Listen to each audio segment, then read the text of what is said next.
ओम हर हर महादेव शिव शंभो कैलाशपति। जय श्री महाकाल। सभी लोगों पे जो है भगवान महाकाल की कृपा बनी रहे। तो आज जो है सूत जी जब ऋषियों से कहते हैं कि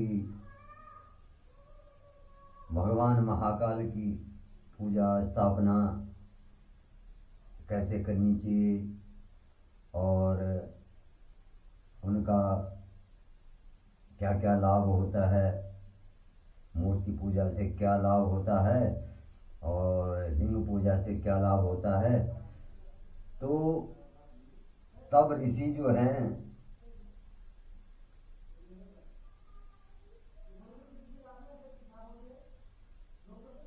सूत जी से जो है यज्ञों के बारे में पूछते हैं कि हे सूत जी, कृपा करके हमको बताइए कि यज्ञ कितने प्रकार के होते हैं और इनका वर्णन जो है हमको भी बताकर हमें कृतार्थ करें। तो सूत जी बोलते हैं कि हे ऋषियों, गृहस्थ पुरुष के लिए प्रातः और सायंकाल अग्नि में 2 चावल और द्रव्य की आहुति ही अग्नि यज्ञ है। गृहस्थ आश्रम में जो मनुष्य है तो उसको जो बोले सवेरे और सायंकाल में, शाम के समय में अग्नि में 2 चावल के दाने और द्रव्य की आहुति ही क्या है, अग्नि यज्ञ है। और ब्रह्मचारियों के लिए समाधि का देना ही अग्नि यज्ञ है। जब ब्रह्मचर्य जो है समाधि में बैठता है तो उसके लिए क्या है बोले, ये अग्नि यज्ञ है। अर्थात अग्नि में सामग्री की आहुति देना उनके लिए अग्नि यज्ञ है। गिजों का जब तक विवाह नहीं होता, गिजों का जब तक विवाह नहीं होता, उनके लिए अग्नि में समाधि की आहुति, व्रत तथा जप करना ही अग्नि यज्ञ है। जो गृहस्थ जीवन में बच्चे हैं या कोई अन्य मनुष्य भी है, तो जब तक बोल उनका विवाह नहीं होता तो उनका जो है समाधि में, व्रत में जो है जाप करना ही क्या है, अग्नि यज्ञ है। और ऐसे वानप्रस्थियों को और सन्यासियों के लिए यही अग्नि यज्ञ है। वानप्रस्थी मतलब जब तक शादी नहीं हो जाती और वो शिक्षा दीक्षा लेते हैं तो उनके लिए क्या है, वही जो व्रत वगैरह है जो है वही जो है अग्नि यज्ञ है। और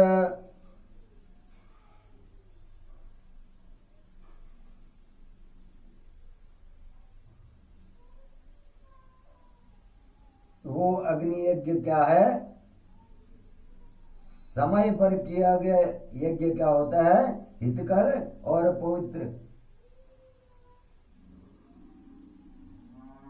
और समय पर जो है अन्न ग्रहण कर लें, भोजन ग्रहण कर लें। और ब्राह्मण जो है, ब्राह्मण सायंकाल अग्नि के लिए ही आहुति में संपत्ति की प्राप्ति होती है। ब्राह्मणों को सायंकाल अग्नि के लिए दी आहुति संपत्ति की प्राप्ति होती है। तथा प्रातः काल सूर्य देव को दी हुई आहुति, प्रातः जब जो है प्रातः काल जो है सूर्य देव को जो आहुति दी जाती है तो उससे क्या होता है, आयु वृद्धि होती है। और दिन में अग्निदेव सूर्य में ही प्रविष्ट हो जाते हैं। अग्निदेव क्या होते हैं, सूर्य देव में ही जो है प्रविष्ट हो जाते हैं, समाहित हो जाते हैं। अतः जो है प्रातः काल सूर्य को दी हुई आहुति अग्नि यज्ञ के समान होती है। जो हम अग्नि में आहुति देते हैं तो प्रातः काल दी हुई आहुति, सूर्य देव को दी हुई आहुति क्या होती है, अग्नि यज्ञ के समान होती है।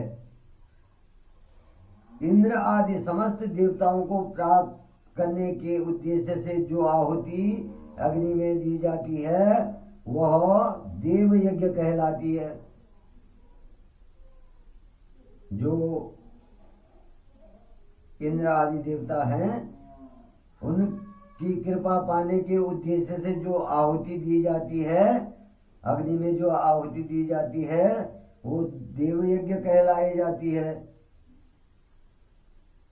लौकिक अग्नि में प्रतिष्ठित जो संस्कार नियमित जो है किया गया यज्ञ है वही यज्ञ देव यज्ञ है।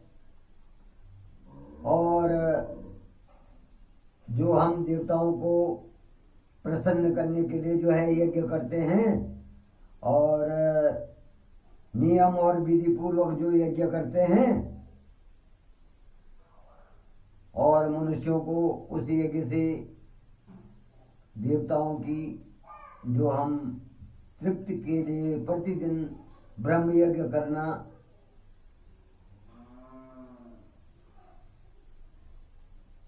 चाहिए। वह देवताओं की उनकी तृप्ति के लिए क्या करना चाहिए, ब्रह्म यज्ञ करना चाहिए। प्रातः काल और सायंकाल को, सवेरे और शाम को ही ब्रह्म यज्ञ करना चाहिए। सवेरे और शाम को ही ब्रह्म यज्ञ करना चाहिए।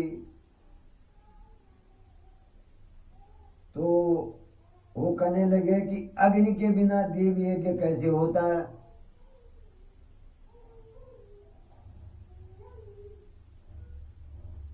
तो इसकी विधि सुनो। सूत जी कह रहे हैं कि जो है बिना यज्ञ के जो है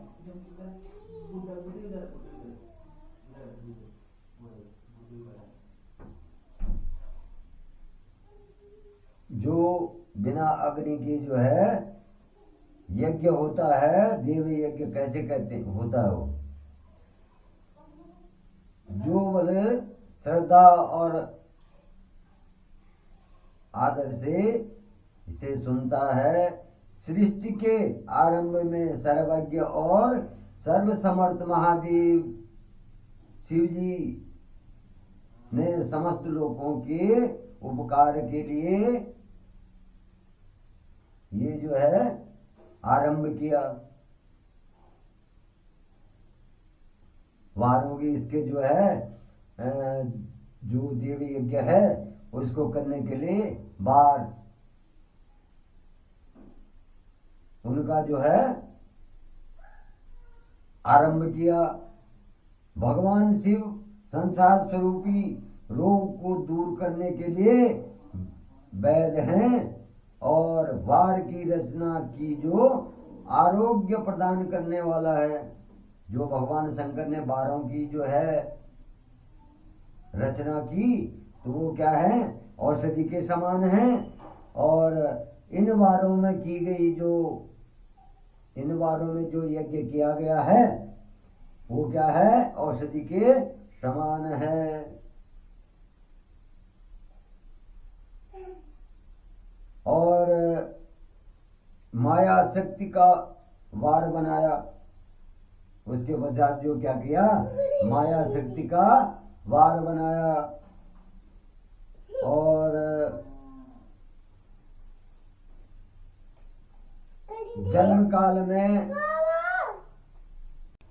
तो षडयुक्त रस वाला जो है भोजन जो है ब्राह्मणों को करवाएं। इस तरह से बोले देवताओं के पूजन करने से आरोग्य और उत्तम फल की प्राप्ति होती है। इस तरह से जब इन बारों में इस तरह से आप पूजन करेंगे तो आरोग्य की प्राप्ति होती है। देवताओं के लिए नित्य विशेष पूजन, स्नान, दान, जप, होम तथा ब्राह्मण तर्पण एवं रवि आदि वारों के में विशेष तिथि और नक्षत्रों का योग प्राप्त होने पर विभिन्न देवताओं के पूजन में जो है जगदीश्वर भगवान शिव ही उन देवताओं के रूप में पूजित हो जाते हैं। तुम अलग अलग बारों में जिन जिन देवताओं की पूजा करते हैं तो उन देवताओं में वो भगवान जो है भगवान महाकाल की ही पूजा होती है। बशर्ते उन सब एक ही हैं, लेकिन सारी शक्तियां जो है एक ही हैं, पर हम जो है अलग अलग बार को अलग भगवान शंकर ने जो अलग अलग बार बनाए हैं तो उनमें जो पूजा करते हैं तो वो जो है महाकाल की ही पूजा होती है।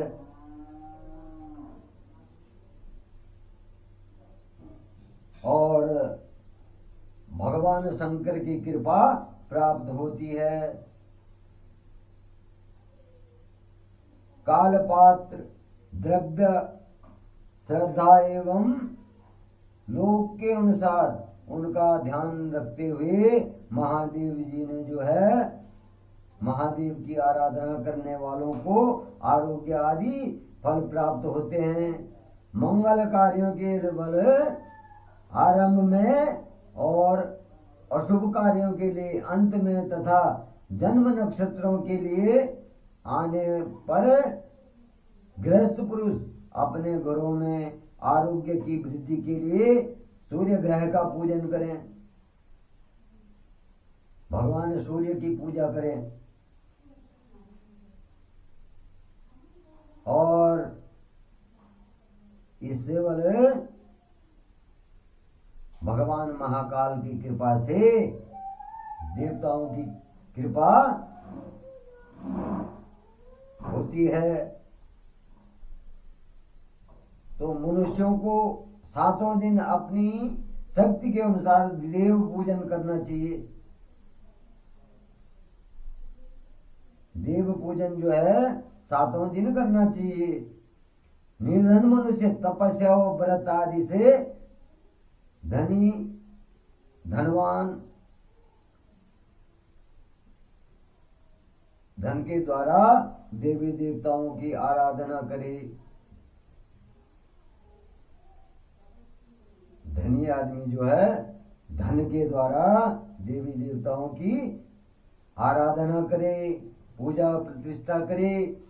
और जो मनुष्य बल श्रद्धा पूर्वक है इस तरह के धर्म का अनुष्ठान करता है वह तीनों लोकों में अनेक प्रकार के फल भोगता है। जो मनुष्य जो है इस प्रकार से पूजा अर्चना करता है, दान पुण्य करता है, तो वो क्या करता है, पुण्य लोक का फल प्राप्त करता है और उस फल को भोग करके जन्म ग्रहण करता है। पुण्य लोक में जो है जन्म ग्रहण करता है। धनवान पुरुष बने सदा भोग सिद्धि के लिए मार्ग में वृक्ष लगाए। जो रास्ते हैं, जो धनवान पुरुष है तो वो जो है रास्तों में जो है पेड़ लगाए, वृक्षारोपण करे। और जो पथिक होते हैं, राहगीर जो होते हैं और जो हमारे जीव पक्षी वगैरह होते हैं उनको बल क्या करे, छाया की व्यवस्था करे। और इस प्रकार से जो है धर्म का संग्रह करते हुए स्वर्गलोक को वो लोग प्राप्त होते हैं। गरीब मनुष्य जो है जप तप करे तो उसको वो फल की प्राप्ति होगी, और धनवान धन से जो है भगवान की पूजा करे। धन से ये मतलब नहीं है कि धन चढ़ाओ, उस धन का प्रयोग वृक्ष लगाकर, रास्तों में पेड़ लगाकर, पथिकों को छाया का, जो हमारी चिड़ियाएं हैं उनको जो है रहने का, ठहरने का जो है व्यवस्था उन पेड़ों से करे तो क्या करता है बोले, स्वर्गलोक की प्राप्ति करता है। तो भगवान महाकाल की जो व्याख्या है, श्री सूत जी जो हैं ऋषियों को कह रहे हैं कि ऋषि जो है जो जप तप यज्ञ जो हैं वो जो है यज्ञ, देव यज्ञ और ब्रह्म यज्ञ का वर्णन भगवान सूत जी ने जो है ऋषियों को बताया। अब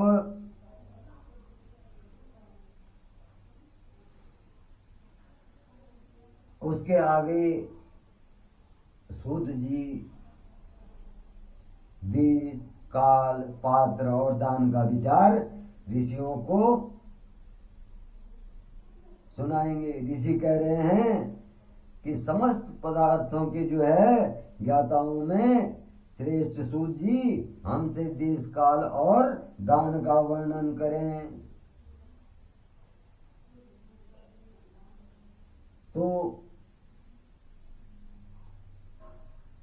दोस्तों इस कथा को मैं कल आगे बढ़ाऊंगा, और आज मैं यहीं पर जो हूँ अपनी कथा को समाप्त कर रहा हूँ। तो आप लोगों का सभी का धन्यवाद। आप पे जो है महाकाल की कृपा बनी रहे, आपका परिवार सुख संपन्न रहे, आपके बच्चे आरोग्य रहें। तो इसी कामना के साथ जो है मैं अपनी वाणी को यहीं पे विराम देता हूँ, और कल जो है फिर आपसे मुलाकात होगी। हर हर महादेव, जय श्री महाकाल।